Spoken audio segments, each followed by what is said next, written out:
Bonsoir à tous.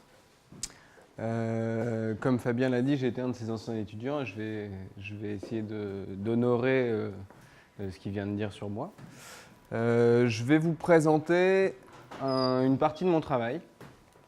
Je vais essayer de ne pas être trop dans les dates, trop dans les lieux, trop dans l'expression des différentes expositions que j'ai pu faire, mais plutôt de partir des principes que je mets en place et de les décliner en fonction des différentes facettes de ma pratique.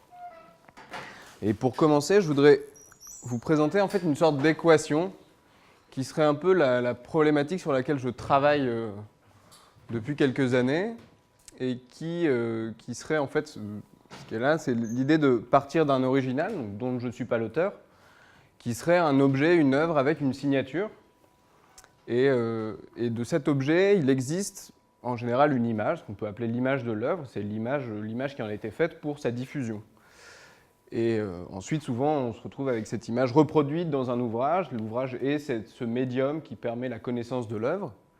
Et c'est là où moi j'interfère, ces trois petits points pourraient être ma signature. Et la question que je pose, c'est est-ce que finalement, de la reproduction de l'image de l'objet original, en créant une copie, on pourrait considérer que cette reproduction devient un original.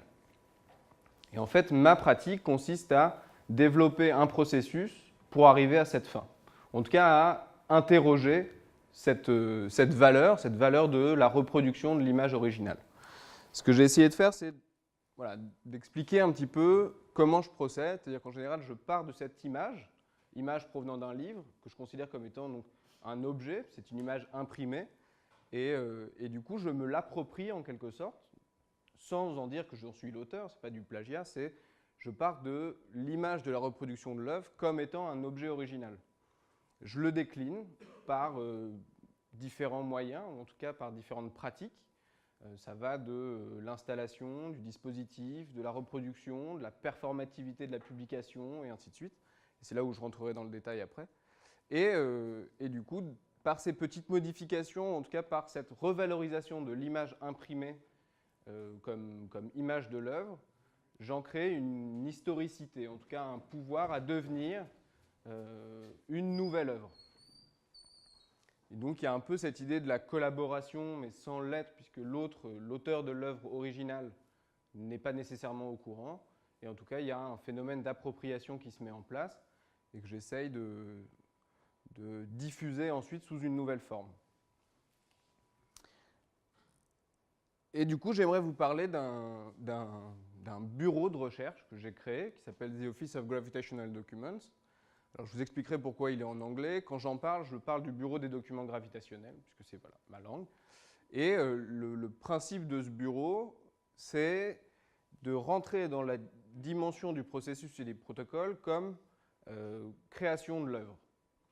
Et donc d'en créer à travers ce bureau une sorte d'archive exhaustive de la façon dont on développe les œuvres et de tout ce qu'on va mettre en place pour qu'une œuvre, ou en tout cas un objet, s'élève au rang d'œuvre. Ça, c'est un projet que j'ai développé lors de mes études, notamment dans mon projet de mémoire, qui était sur la question de la collection, de la collectionnabilité de l'œuvre, c'est-à-dire quel est le pouvoir de l'œuvre à être collectionnée, à rentrer dans un fond, dans un corpus. Et du coup, j'ai abordé des questions de Gestell heideggerienne, dont vous devez entendre parler régulièrement dans les séminaires, de Fabien Wallos. Et pour vous expliquer comment le bureau a été créé, je vais vous montrer la première œuvre qui a été faite pour ce bureau-là, en tout cas qui a déterminé le nom que j'ai choisi comme en fait couverture. C'est-à-dire que je suis parti d'un objet, existant, qui était un catalogue d'exposition Fluxus. C'était une exposition qui a eu lieu à Calgary en 1973 à la télévision. Le principe de cette expo, c'était un certain nombre d'artistes qui envoyaient des productions vidéo et qui allaient être diffusées dans un temps donné à la télévision publique de Calgary. Et le catalogue, qui a été produit après, reprenait en fait tous les projets qui avaient été envoyés pour cette exposition. Et à la fin du catalogue, on est en 73, plutôt que de donner les biographies de chacun des artistes, on va dire le groupe qui a organisé l'exposition met toutes les adresses postales des artistes et écrit cette phrase qui consiste à dire si vous voulez plus d'informations sur les artistes, plus d'informations sur les œuvres, contactez-les directement. Et cette œuvre a été faite pour une exposition qui s'appelait Une lettre arrive toujours à destination, qui a eu lieu à la Panacée, dont le commissaire était Sébastien Pluhaut. Et l'idée était en fait de réactiver ces adresses en envoyant un courrier répondant à cette question, tout simplement, je voudrais plus d'informations sur ce que vous avez fait, parce que c'est un objet hyper opaque dont on a vraiment très peu de sources, et d'attendre une réponse. Et finalement, de convoquer l'idée qu'il n'y aurait pas de réponse. Et donc, j'ai envoyé quelques lettres, et j'ai eu des lettres de non-recevoir, en gros des retours de poste disant que cette adresse n'existe plus. Mais j'ai aussi eu une réponse d'une des artistes qui avait participé à cette exposition, parce qu'elle participait à l'exposition Une lettre arrive toujours à destination. Et c'était l'idée de faire un retour comme ça entre quelque chose qui a disparu, qui n'est plus, ou en tout cas dont on ne sait pas s'il existe encore, et avec quelque chose de tangible. En l'occurrence, c'était l'artiste Alison Knowles. Et elle ne se souvenait plus, elle est un peu Alzheimer aujourd'hui, elle ne se souvenait plus qu'elle avait participé à cette exposition. C'était assez cocasse quand on l'a confrontée à mon travail, puisque du coup, elle était complètement perdue, elle ne savait plus ce qu'elle avait fait. Et son mari aussi, Dick Higgins, avait participé. Et en gros, cet objet-là, c'était un objet à activer. Il était à activer pendant la période de l'exposition, où il s'ouvrait et où du coup, on retirait les lettres, on mettait la lettre dans l'enveloppe et on l'envoyait. Et donc, ce qu'on voyait dans l'exposition, c'était la lettre qui n'était pas encore partie, mais qui était sur le point de partir, c'était la suivante. Et quand j'ai rédigé ces lettres, je me disais, je ne peux pas envoyer une lettre en mon nom, il faut que ça ait l'air en fait, d'un office, d'un bureau d'archives qui demande ça.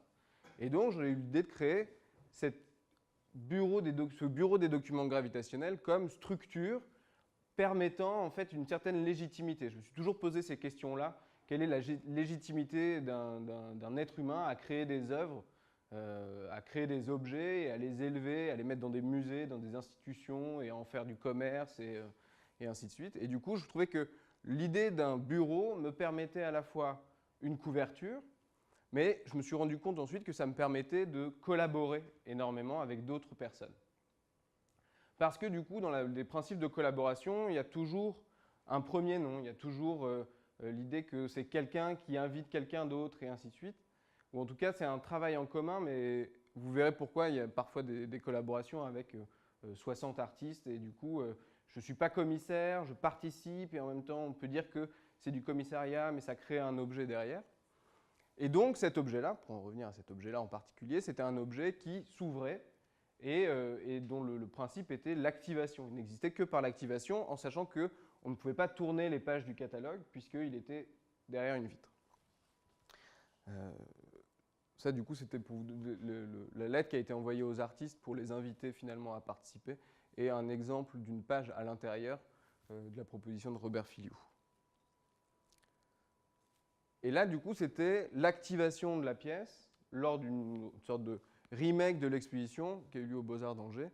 Et on observera la chemise de Fabien Vallos, qui du coup ouvre en direct sur Internet la boîte. Et c'était filmé, donc, et ils ont été jusqu'à poster une lettre le jour même, et ainsi de suite.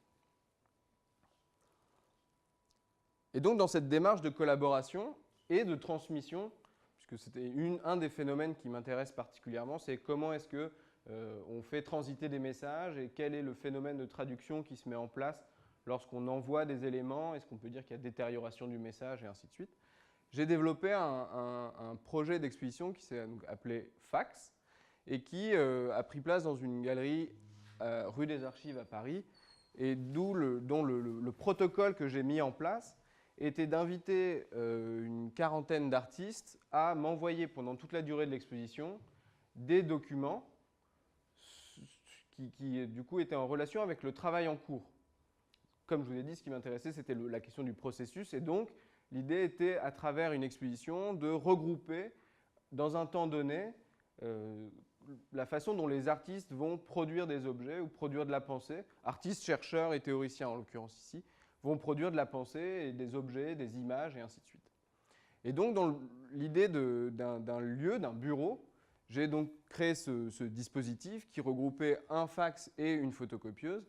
Et j'ai séjourné pendant 3 semaines dans la galerie et j'étais présent aux heures d'ouverture de la galerie et les artistes, et en tout cas les collaborateurs, étaient invités à envoyer des documents aux heures d'ouverture de la galerie. Ça fait que durant toutes les journées, je recevais des fax et comme un opérateur, je récupérais ce fax, j'en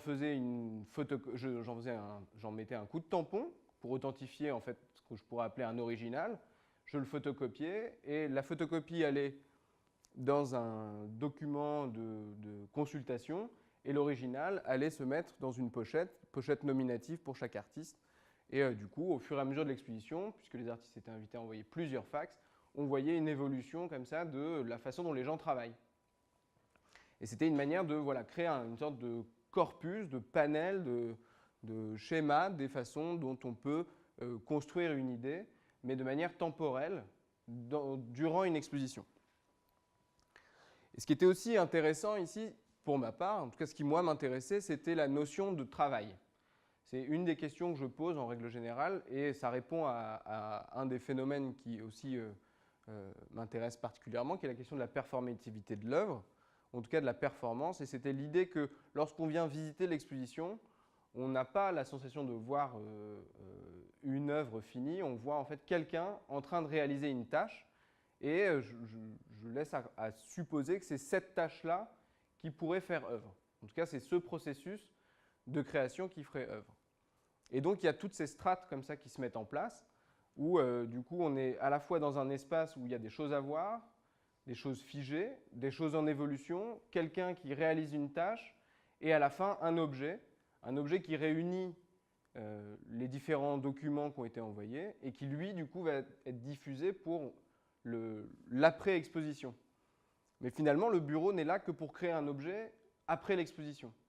C'est-à-dire que ça a créé un catalogue. Donc ça, c'est la version de consultation, où on a le tampon spécimen en bleu, qui du coup prouve que c'est une première copie.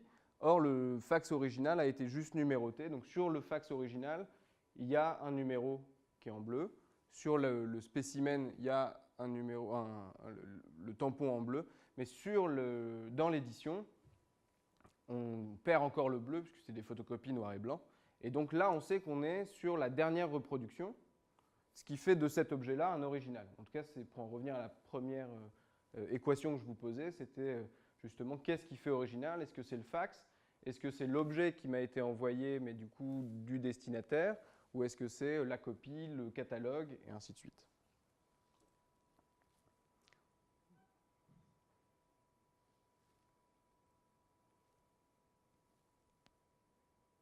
Et en même temps, pendant la durée de l'exposition, on a rédigé des inserts pour le catalogue, qui était en fait une phase de recherche avec la commissaire qui m'a invité, où on a essayé de créer une sorte de corpus des autres œuvres sur le même modèle dans l'histoire de l'art.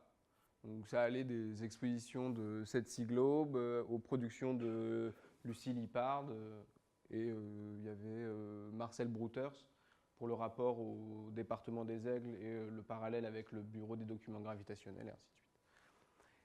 Et dans cette idée de gravitation, on aura finalement, de manière spatiale, dans l'espace, un bureau central et toutes ces petites choses qui tournent autour.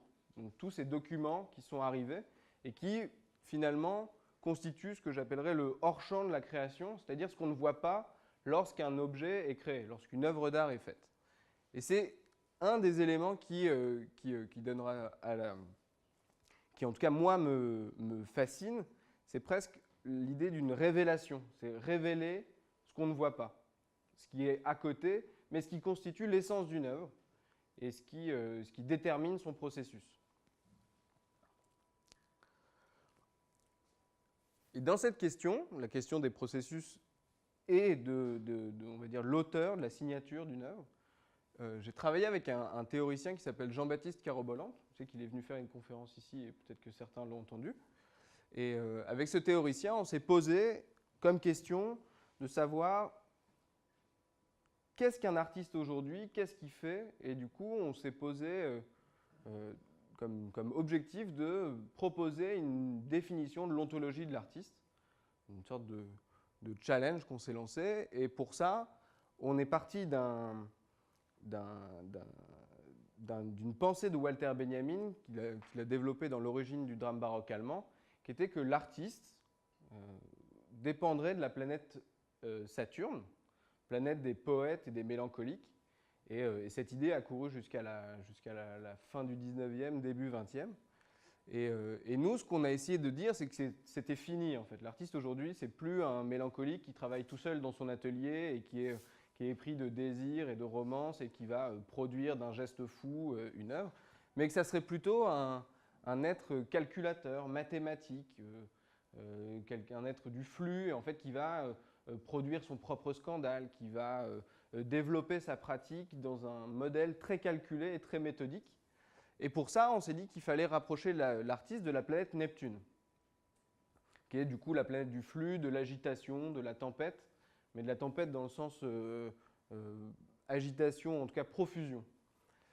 Et cette exposition s'est développée en 2 temps. Il y a eu un premier temps de recherche qui a été faite à Bruxelles dans une galerie où on a réalisé en fait un bureau pour venir travailler à notre projet. Et ce bureau a pris la forme d'une rampe de skateboard, puisque là on allait questionner justement l'idée de la procrastination. Donc on est réellement venu dans le lieu d'exposition, aux heures d'ouverture de la galerie, une fois de plus, et finalement on y a fait du skateboard. La seule chose qu'on pouvait voir, c'était les traces de planches à roulettes sur la rampe qui avait été peinte en bleu et sur lequel avaient été disposés des posters. Mais lorsque le public arrivait, lorsque le visiteur arrivait dans l'exposition, on s'arrêtait de ce qu'était et on se remettait au bureau pour travailler ou alors pour faire la médiation de notre projet. Et au bout des 4 semaines d'exposition, la rampe était vraiment abîmée et c'était finalement la trace de notre temps de recherche, mais sans arriver à un but ultime, sans arriver à une production finale. Nous n'y avons fait finalement que récupérer des images. C'est-à-dire que Jean-Baptiste, lui, a écrit des textes, une série de 10 textes, qui permettaient de déconstruire l'idée du mélancolisme et du rattachement de l'artiste, ou en tout cas de l'image de l'artiste à la planète Saturne. Et avec ça, on a essayé de rechercher des images gravitationnelles autour de ces textes. Comme je dis, là, c'était sur un principe de juxtaposition. En fait, la rampe avait été prise un peu comme une sorte de livre ouvert, sur lequel on venait confronter les 2 théories qui se prenaient, c'est-à-dire Benjamin et Saturne d'un côté, et en face, il y avait juste une grande sculpture de Neptune. Et au fur et à mesure, il y a eu des déchirements, du sang, puisqu'on est tombé, et ainsi de suite. Qui était finalement la preuve qu'il s'était passé quelque chose. Mais personne ne pouvait vraiment le voir, puisqu'on s'arrêtait. Après cette phase de recherche, s'est développée du coup la vraie exposition, en tout cas le vrai travail de mise en espace de notre projet, mais dans l'idée de publier un livre, et non pas d'en faire une exposition. Et au même titre que tout à l'heure, sur cette idée d'équation de comment est-ce qu'on peut arriver à une image originale pour en produire une copie et de façon à ce que de cette reproduction originale, on puisse en diffuser un hors-champ, en quelque sorte, on a réalisé 10 tableaux correspondant à chaque fois au texte. Et sur ces tableaux, de manière gravitationnelle, arrivaient ces images références, en quelque sorte. C'est des tableaux qui sont à chaque fois de formats différents, réalisés en plâtre, et dans lesquels les images sont incrustées. Et donc finalement, les images imprimées par des tiers, en tout cas pas par nous, donc des objets, finalement viennent se figer dans le tableau et sont accompagnés du texte qu'on peut lire de manière assez méthodique. Et dans l'espace d'exposition, le dispositif de reproduction où était finalement archivé chacun des éléments des tableaux comme détail d'un tableau, et on a fait la mise en page d'un livre. En sachant que le dispositif, le bois utilisé par exemple pour le bureau, est celui de la rampe de skateboard.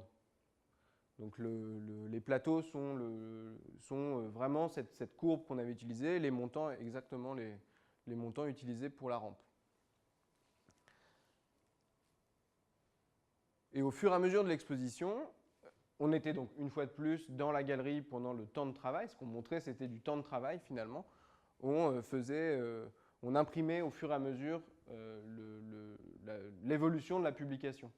Donc à la fois, on pouvait observer sur les murs les tableaux et lire les textes, et d'un autre côté, on pouvait observer le fruit du travail de recherche pendant la durée de l'exposition.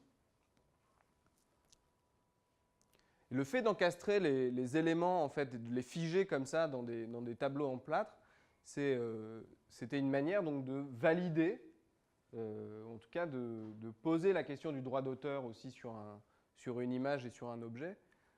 C'était une façon d'unifier en fait, ces objets gravitationnels autour d'un texte. Ça, c'est une technique que j'ai repris en fait, de la façon dont les institutions, et notamment le British Museum, reconstituent les bas-reliefs archéologiques, par exemple. Donc on va voir que de tous ces petits fragments, de manière à reconstituer ce puzzle que peut être un bas-relief ancien, ils les figent dans le plâtre, et ça permet de les faire se maintenir comme ça, ensemble, entre eux. Et cette technique, voilà, je me suis inspiré de ça, et du coup j'ai même repris la même couleur que un des départements du British Museum. Et on a essayé de ne pas être trop littéral en termes d'objets gravitationnels, mais parfois on y ajoutait des sortes d'anecdotes qui se sentent dans la mise en page des images dans la publication.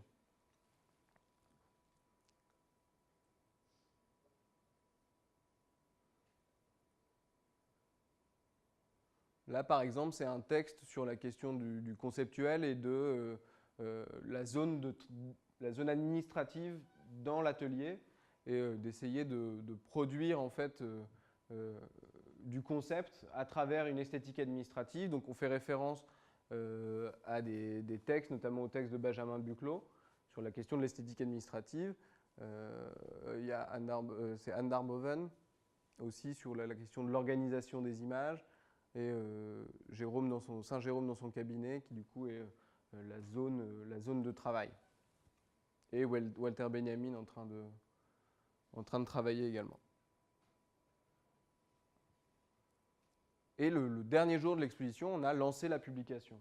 Donc l'exposition était en fait le prétexte pour réaliser un objet, et les cadres, les tableaux étaient des prétextes pour photographier à nouveau ces images imprimées et nous donner une lecture en fait de manière déconstruite, fragmentaire, d'une pensée, d'une théorie.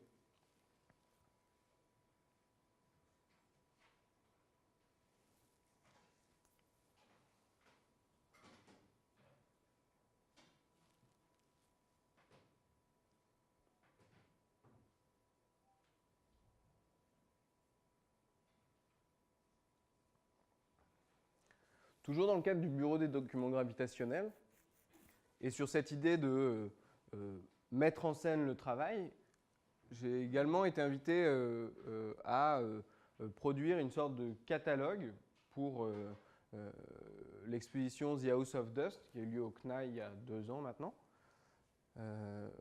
et dont le principe était de réunir dans un ouvrage les archives de l'œuvre d'Alison Knowles, qui était montrée dans l'exposition, mais aussi de présenter des collaborations, en tout cas des contributions des artistes de l'exposition, et l'idée étant de produire, une fois de plus, un objet de diffusion, un objet réunissant un ensemble d'éléments cohérents. Et l'édition, elle, était faite en temps réel, elle a eu plusieurs phases d'activation, et elle était vendue au poids, parce qu'on pouvait en fait choisir les pages qui allaient constituer le catalogue. Donc au fur et à mesure de l'exposition, il y avait des nouvelles contributions qui arrivaient. On avait des boîtes qui étaient numérotées, qui comportaient un certain nombre de documents, et le visiteur était invité à composer son propre sandwich finalement, son histoire de l'œuvre ou son histoire de l'exposition qu'il était en train de vivre. Et le dispositif lui-même a évolué au fur et à mesure de l'exposition. Il prenait place justement au milieu des autres œuvres. Et c'était ce cœur, ce bureau qui réunissait, en tout cas dont les autres œuvres des autres artistes participants, contribuant à la publication, gravitaient autour de cette manière-là.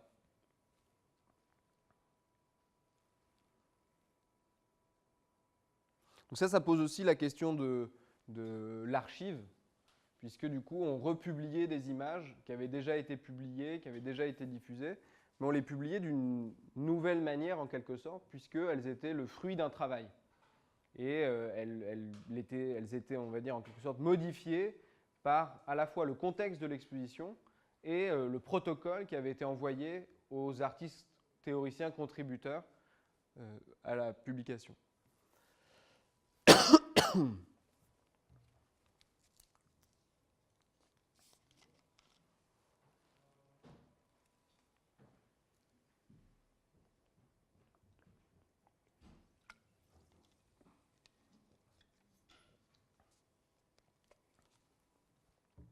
Pour info, sur chaque document était inscrit un numéro, on va dire, d'arrivée dans l'exposition, ainsi que le jour et la date, enfin le jour et l'heure d'impression de la matrice, puisque c'était fait en photocopie, et tout devait être imprimé exclusivement pendant la durée de l'exposition.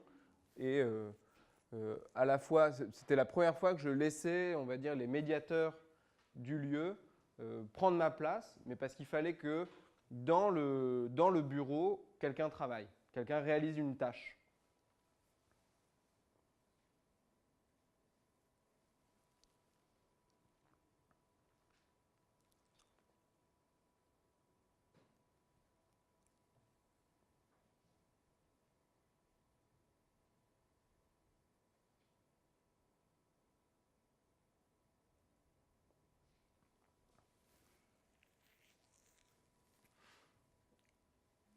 Ça, il s'agit d'une des dernières pièces que j'ai faites pour le bureau des documents gravitationnels. Et là, l'objectif était plus de répondre à un principe de juxtaposition et de réactivation, en quelque sorte, d'une histoire. C'est un peu une sorte de storytelling, mais figé. En l'occurrence, c'est un exemplaire d'un fac-similé d'un journal, du Herald Tribune, dans lequel un artiste suédois a publié une annonce disant qu'il était closed for holidays, qu'il était fermé pour les vacances de 1963 à 1972. Et sur ce fac-similé, cette annonce est tout bêtement entourée d'un rond rouge, un peu comme le geste de l'artiste, ou en tout cas de l'observateur, de celui qui est en quête de l'information, viendrait sélectionner comme ça un élément. Ça suppose que ce geste a été fait par quelqu'un. Or, il y a plusieurs exemplaires et donc ce geste a été fait soit par surimpression, soit, moi j'ai supposé, par tampon. Et l'idée était de recréer ce tampon, justement venant pointer un élément se rapprochant de cet artiste. Et il s'avère que pendant l'exposition Art by Telephone, l'artiste américain Mel Bochner avait mis en place, avait envoyé comme œuvre Transduction, qui était l'idée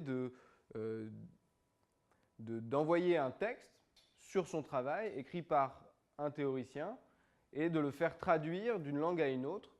Il me semble que l'ordre, c'est son texte devait être lu par téléphone à un Italien et que cet Italien devait du coup le traduire de l'anglais vers l'italien, puis devait l'envoyer par téléphone à un Allemand, que cet Allemand devait le traduire de l'italien vers l'allemand, puis devait partir à un Suédois, traduire de l'allemand vers le suédois, repartir en Angleterre, en Grande-Bretagne, et pour finir dans l'exposition à Chicago.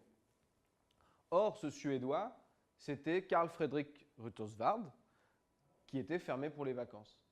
Et au moment de faire la traduction, lui était en vacances à Malte et avait dit que finalement, il ne pouvait pas faire cette tâche de traduction parce qu'il n'était pas là et qu'il avait dit qu'il arrêtait sa production d'artiste. Et l'idée était, dans un retable, d'arriver à restituer on va dire, cette anecdote-là. Et donc, on a un exemplaire du catalogue de Art by Telephone reprenant une photo de la pièce Transduction qui a été rejouée en 2012 pour l'exposition Art by Telephone Recalled. Et de l'autre côté, une enveloppe, un multiple, en fait, une carte sur laquelle est rédigé le Closed for Holidays dans les langues dont Mel Bochner avait demandé la traduction. Et j'ai produit ce tampon qui du coup permettait de symboliser en quelque sorte le fait que l'acte avait été finalement achevé.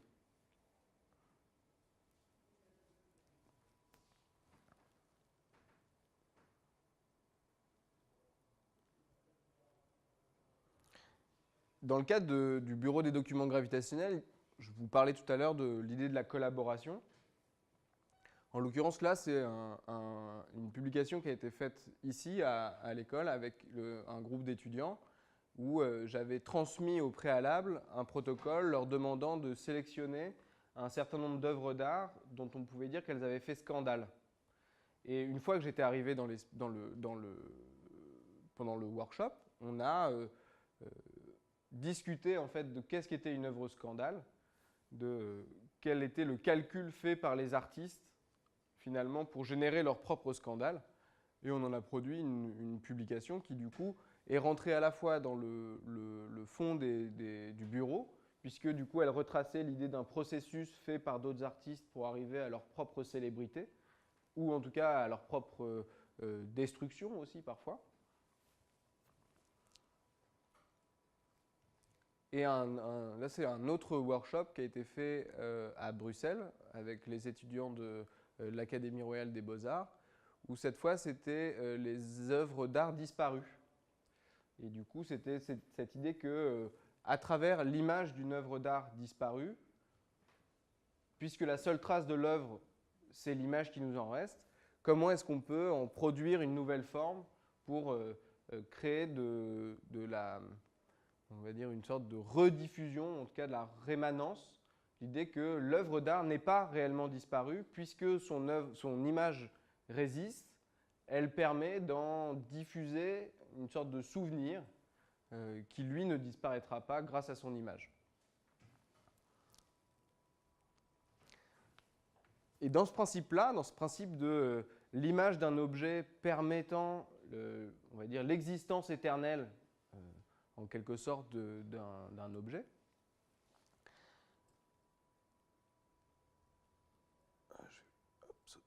Je vais vous parler d'une publication qui s'appelle ADA, Stolen Afghan Items Sculpture Heads, qui est du coup une sélection d'images faites sur le site d'Interpol, dans la rubrique archéologie, objets d'art, et sur les œuvres d'art volées en Afghanistan. Et en fait, ils ont publié, sans autre indication, une liste d'images, d'objets, en tout cas de sculptures, accompagnée juste d'un code, et avec ce message « If you have any information, please contact your local police ». Et c'était dans l'idée que quelqu'un allait peut-être pouvoir les retrouver. En l'occurrence, là, ces sculptures-là, on suppose qu'elles ont été détruites, mais on n'en est pas sûr. Donc elles ont peut-être juste disparu, elles sont peut-être juste là où on les a laissées pensant qu'elles ressortiraient d'elles-mêmes, ou alors elles ont été détruites. En tout cas, on ne sait pas ce qu'elles sont devenues, mais les images persistent. Et l'idée de cette publication était de les faire revivre à travers leur diffusion. C'est une série de 12 posters qui ont, il y avait à peu près 20 posters, pardon. Il y avait à peu près 150 images en tout, et sur ces 150 images, je n'ai sélectionné que des objets représentant, on va dire, la terreur, la frayeur ou la stupeur.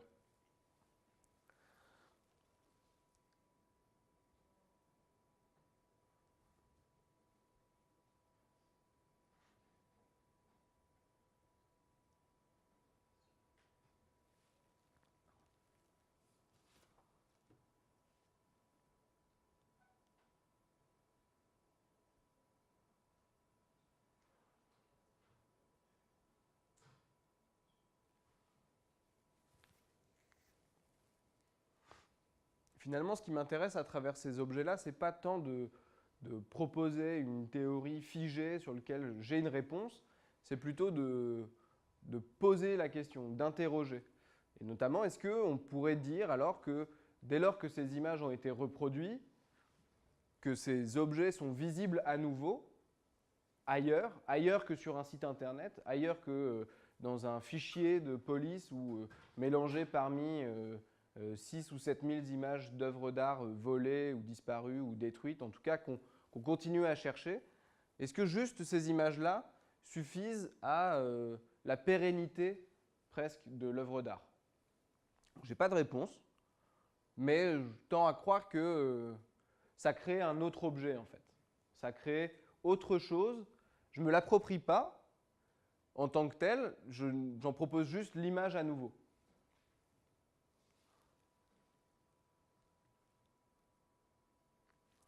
Et sur ces questions d'archéologie et sur ces questions du travail, j'ai récemment produit un dispositif qui est un laboratoire de recherche mobile, mouvant, sur la question des pratiques archéologiques. Justement parce qu'après cette publication-là, je me suis vraiment posé la question de mais qu'est-ce que c'est que le travail archéologique? C'est-à-dire d'aller à un endroit, faire un trou, parce qu'on suppose qu'il y a quelque chose, creuser avec un pinceau et une petite truelle pour arriver à sortir un objet, finalement presque à proposer la disparition à nouveau encore d'un objet, puisque cet objet pourrait à nouveau être détruit, à nouveau disparu ou à nouveau volé. Qu'est-ce que c'est que ce geste-là? Qu'est-ce que c'est que cette pratique scientifique qui consiste à fouiller et à révéler un objet qu'on ne connaît pas? Du coup, sur ce modèle-là, j'ai suivi un groupe d'archéologues pendant 3 mois à peu près, plusieurs fois de manière assez sporadique. Et je suis allé les voir, je suis allé travailler avec eux, je me suis mis dans la peau d'un archéologue, j'ai pris un pinceau, j'ai pris une truelle, mais j'ai surtout documenté et archivé tout ce qu'eux mettaient en place dans leur pratique scientifique. Quels étaient leurs modèles, quels étaient finalement leurs processus de recherche. Et je me suis rendu compte que ce n'était pas si éloigné de ce qu'en tant qu'artiste on pouvait faire, c'est-à-dire des interrogations qu'on pouvait se poser sur le hors-champ, sur ce qu'on ne voit pas, sur ce qu'on ne sait pas, sur ce qu'on essaye de dire, sur la façon dont les objets anciens disent de nous, mais aussi sur ce qui nous entoure réellement, ce qu'on a sous nos pieds, un peu notre origine. Du coup, c'est un dispositif qui a été pensé toujours un peu de manière gravitationnelle, ou en tout cas, on en fait une lecture en circulant dans l'espace, où on avait trois grands dispositifs composés d'atlas, c'est-à-dire ce que j'appelle un atlas, c'est ces tableaux en fait, d'association d'images et de 6 vitrines. Donc chaque on va dire, grande table de recherche sont dédiées à un site de recherche particulier où on va trouver de la documentation historique, on va trouver des images scientifiques, donc que ce soit des strates du sol, que ce soit des données faites au microscope ou des dessins réalisés par les archéologues lors des fouilles. Puisque eux aussi, finalement, produisent des images, produisent des dessins, produisent des documents de recherche. Et 6 vitrines, donc à chaque fois reliées au site de fouille, et il y avait différentes catégories pour chaque site de fouille. On avait les ossements humains, on avait les ossements de faune, donc les animaux, on avait les céramiques, les objets produits par l'homme, et on avait les armatures. Ce qu'on va appeler armature, c'est les pointes de flèche ou les poignards, ce qui est finalement lithique, donc ce qui relève de la pierre.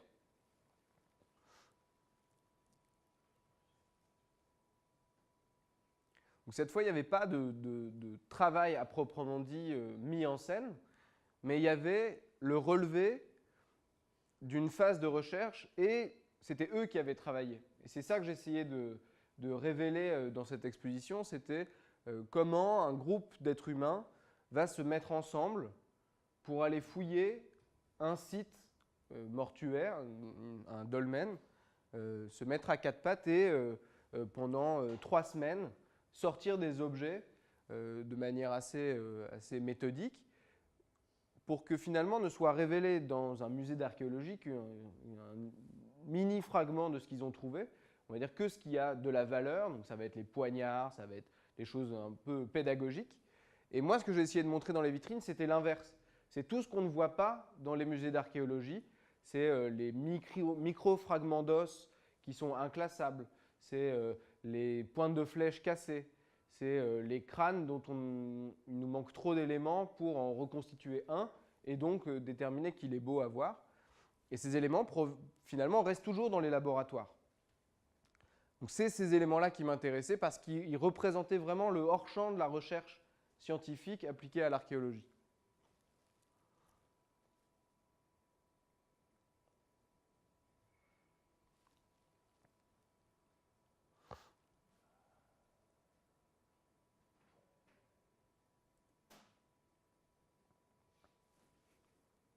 Vous avez des questions peut-être?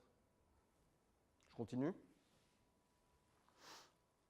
Donc là, je vais plus vous parler de projets qui n'ont pas de lien particulier ou les uns avec les autres, mais une sorte de panel de problématiques et de protocoles que je mets en place. En l'occurrence, je vais commencer par une publication, une série de publications qui s'appelle Revue Fax et qui toujours se pose la question de la reproduction de l'image originale comme originale à nouveau. Le principe de la revue Fax est de justement s'interroger sur l'image de l'œuvre comme presque œuvre à son tour. Je considère que pour qu'il y ait œuvre, il faut qu'il y ait à la fois un objet, une signature et un contexte dans lequel l'œuvre va exister. Et je partais du principe, en tout cas pour cette revue-là, que finalement, grâce aux nouvelles technologies, on n'a plus besoin d'aller visiter un musée pour dire qu'on connaît les œuvres. À travers l'histoire de l'art, les livres et les images des œuvres, on a connaissance de ces objets-là. Et l'idée était de recréer des expositions à travers ces objets-là, ces objets-images, sans se poser la question de on a besoin de faire venir cet objet pour qu'il existe, mais de prendre la revue comme un espace vivant, comme un contexte. Et pour ça, je me suis servi à la fois d'un objet d'impression qui est le fax thermique, donc où on imprime des images, on reproduit des images sur un papier, on va dire, qui réagit à la chaleur et qui a une durée de vie assez limitée. Donc on pourrait dire qu'il a une période d'existence, un peu comme une période d'exposition. Et ces images sont associées et sont roulées dans un tube. Et je considère ce tube comme étant un espace également, un espace d'exposition. Et pour ces revues-là, à chaque numéro, j'invite, on va dire, un collaborateur comme co-commissaire d'exposition. En l'occurrence, je ne mets jamais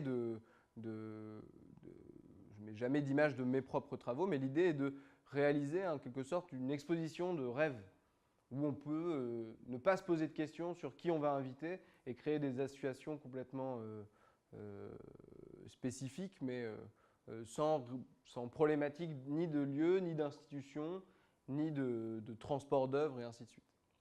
Donc là, c'est le premier numéro après 3 ou 4 ans d'existence.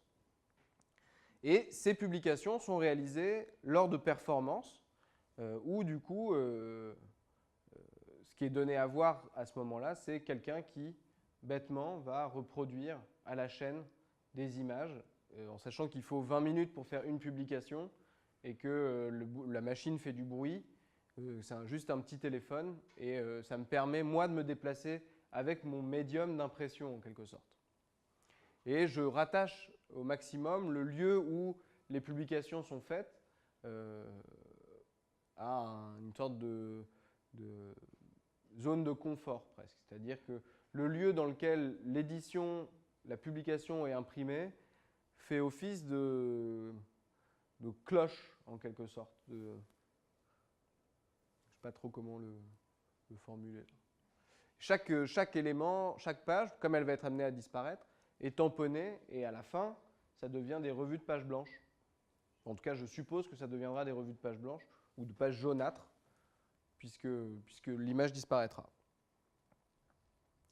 Ça, c'est un des dispositifs mis en place à Marseille pour la revue Fax numéro 4. Donc à chaque fois, il y a un collaborateur différent qui est invité. Là, en l'occurrence, c'était Marie Gauthier. Et on a travaillé avec des images provenant en tout cas questionnant l'idée de la performativité de l'objet et donc nécessitant une activation en quelque sorte. Pour que l'œuvre existe en tant que telle, on supposait qu'il fallait qu'elle soit activée et du coup on a réuni des objets et on a trouvé des documents en relation avec ces objets-là pour en publier du coup un certain nombre d'exemplaires. Il y avait notamment le artist contract de Set Sea Globe, où du coup il fallait remplir le contrat à chaque acquéreur de la publication. Et il fallait le remplir avec le stylo de Sadan Afif, dont on ne sait pas quelles sont les couleurs utilisées pour le remplir. On a activé, dans l'exposition, on a activé le Tirana Cocktail, dans le livre des cocktails de Ryan Gander, et on a rédigé on va dire la recette sur un papier à en-tête de Alessandro Cesarco qui reprend le papier à en-tête de Marcel Brouters et donc qui nécessite une activation et ainsi de suite, ce genre de choses. Donc là, on voit un peu mieux les œuvres. Il y avait une œuvre de Yann Serrandour qui invite à enlever les agrafes de l'exposition, enfin de la publication de l'exposition One Month de Set Sea Globe pour faire le calendrier des jours où les artistes n'ont pas participé à l'exposition. Il y avait une pièce de Lawrence Weiner qui s'appelle Left of Center et qui du coup doit être disposée à gauche dans l'exposition, ce genre de choses. Ça, c'était la version spécimen de la publication, où du coup, l'œuvre, elle, était figée et c'était que des reproductions de ce qui allait être dans la revue. Là, vous avez une meilleure vue du artist contract.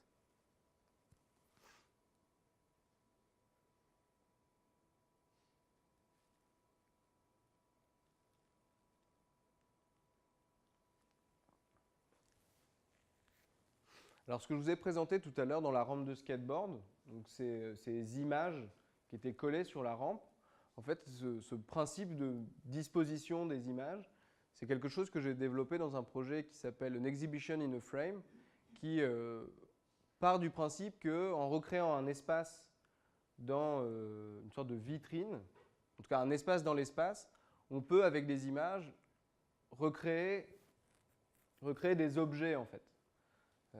L'idée ici était de raconter une histoire. Alors celle-ci s'appelle Chirac et le don de Jacques, un bélier. Et en fait, elle raconte l'histoire d'un cadeau qu'on a fait à Jacques Chirac pour son anniversaire. On lui a offert une petite sculpture. On voit des photos qui ont été publiées dans Paris Match. Donc c'est vraiment, j'ai lutté pour retrouver le bon Paris Match dans lequel cette image avait été reproduite.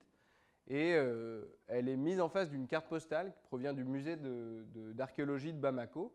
Et en fait, il s'est avéré que l'archéologue qui avait découvert cette petite statuette, en voyant les images de l'anniversaire de Jacques Chirac dans Paris Match, donc il a eu beaucoup de bol de tomber sur cet exemplaire-là, s'est rendu compte que c'était une œuvre que lui avait trouvée au Mali et qu'elle appartenait au Mali. Il a rendu ça public et il y a eu des manifestations à Bamako où on disait Chirac, rends-nous notre bélier.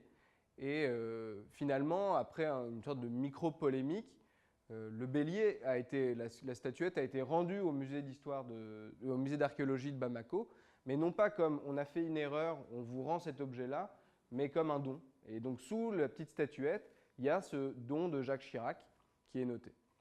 Là, ça posait vraiment la question de la valeur d'une histoire, en tout cas la valeur d'un geste de fraternité envers un pays colonisé et comment est-ce qu'on n'est juste pas capable d'assumer nos erreurs. Ça, c'est une deuxième exposition, en quelque sorte, qui raconte l'histoire de l'œuvre de Brancusi et qui est mise en relation avec une pièce de Marcel Duchamp. Donc pour l'anecdote, cette pièce de Brancusi, c'est un oiseau.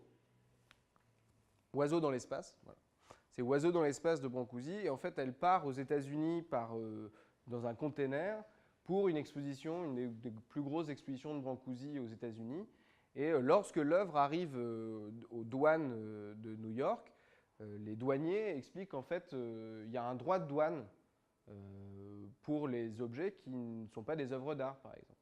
Puisque les douaniers considèrent que c'est une hélice d'avion au départ, et donc on leur explique que non, ce n'est pas une hélice d'avion, il y a un droit de douane qui est payé par Brancusi, mais Brancusi fait un procès en fait, aux douanes américaines en expliquant que c'est une œuvre d'art et que ce n'est pas à eux de juger que c'est une œuvre d'art.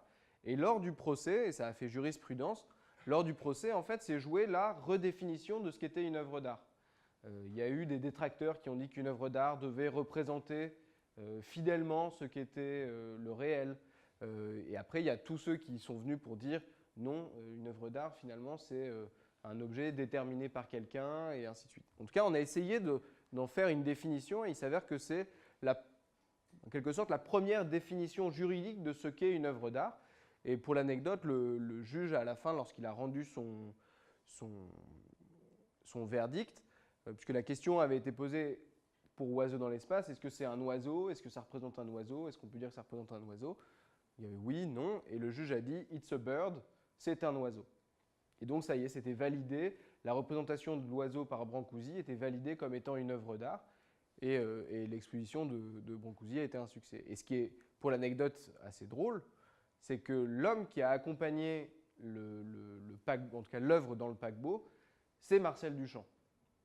Et donc c'est Marcel Duchamp qui a été confronté aux douaniers, où il a été confronté à vous devez nous payer des droits de douane, ce n'est pas une œuvre d'art.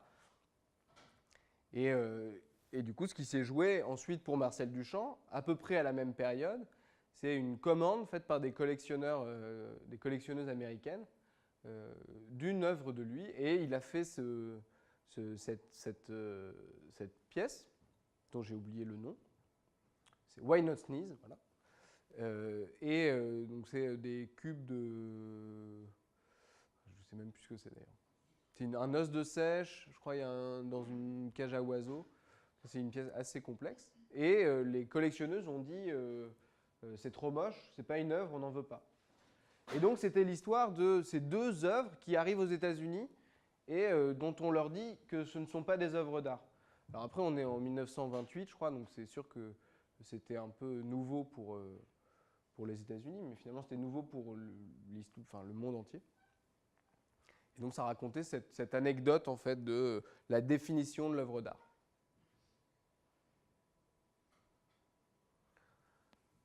Ça c'est une autre pièce un peu plus complexe. Je demanderais bien à Fabien Presse de nous faire un séminaire dessus, il en aurait bien les moyens. En fait, ça raconte le hors-champ de Marcel Brouters, en tout cas du département des Aigles de Marcel Brouters. Marcel Brouters, pour le lancement de la première exposition d'ouverture du département des Aigles, rédige une lettre, c'est ce qu'on appelle les lettres ouvertes, et la première, la lettre d'ouverture, est une invitation au lancement de son département des Aigles, et il finit en fait sa présentation de ce que va être le département des Aigles. Donc il explique qu'il veut faire régner main dans la main la poésie et les arts plastiques. C'est le moment où Marcel Brouters arrête la poésie, où il va figer ses recueils de poèmes dans le plâtre, et il va commencer à créer des objets et à déterminer que lui aussi peut être un artiste. Et donc il propose en fait une formule qui est désintéressement plus admiration. Et en fait, il demande si la formule du musée du département des Aigles, ce désintéressement et cette admiration, finalement c'est de la poésie et les arts plastiques, ensemble, va vous séduire. Et c'était l'idée de la séduction, c'est-à-dire finalement, est-ce que ça ne serait pas la définition de l'œuvre d'art? C'est comment la poésie et les arts plastiques vont pouvoir régner ensemble. Est-ce qu'il n'aurait pas trouvé justement ce bon modèle? Et il s'avère qu'en fait, le concept de désintéressement arrive chez Kant dans la critique du jugement et que le concept d'admiration arrive dans la poétique d'Aristote.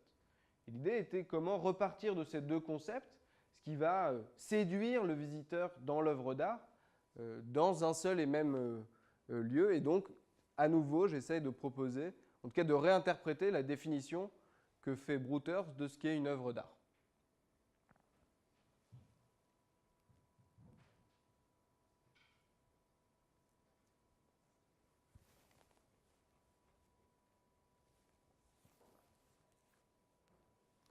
Et je finirai par des dispositifs qui se déploient. C'est l'idée que finalement, on a besoin de faire l'usage des œuvres, on a besoin de s'en servir, on a besoin de les activer pour en faire l'expérience. Là, en l'occurrence, il s'agit d'un mini cabinet de curiosité réalisé lors d'un workshop avec les étudiants de l'école des Beaux-Arts d'Angers, où ils ont été invités à collecter au château de Waron, qui est dans la Vienne, pas très très loin d'Angers, un certain nombre d'objets liés à leur séminaire qui était sur le luxe, et dans l'idée qu'on allait réunir dans une sorte d'élément, de cabinet de curiosité qui s'ouvre comme ça, leur production, mais où j'allais les guider sur la façon d'associer les choses entre elles. Et ça s'est fini par un grand banquet donné par notre cher Fabien, où on a fait l'usage en fait de la boîte. Et sur ce même modèle, il y avait la boîte milieu faite avec les étudiants de l'école d'Arles et de l'ENSP Lyon, où justement c'était cette idée d'une boîte qui allait être une exposition en tant que telle, qui allait être diffusée et se déployer comme un dispositif technique où tous les éléments constituant l'exposition se trouvent à l'intérieur d'une boîte de transport. Et ce sont des dispositifs assez, on va dire, manipulables en quelque sorte. En tout cas, la façon dont la boîte s'ouvre arrive un peu comme une chorégraphie. C'est-à-dire que le public est invité dans l'espace d'exposition, mais la boîte est fermée. Et un peu comme, on va dire, pas un compositeur, mais en tout cas comme un metteur en scène, les choses vont s'ouvrir et ce qui est donné à voir, c'est la façon dont la boîte s'ouvre et dont l'exposition se monte. Et c'est un instant précis qui est une sorte de... qui du coup révèle le processus dont l'exposition, enfin comment l'exposition se fait. Et après, est-ce qu'on peut dire que c'est une exposition ou est-ce qu'il faudrait instantanément refermer la boîte et recommencer pour avoir la pleine vision de l'œuvre dans son intégralité.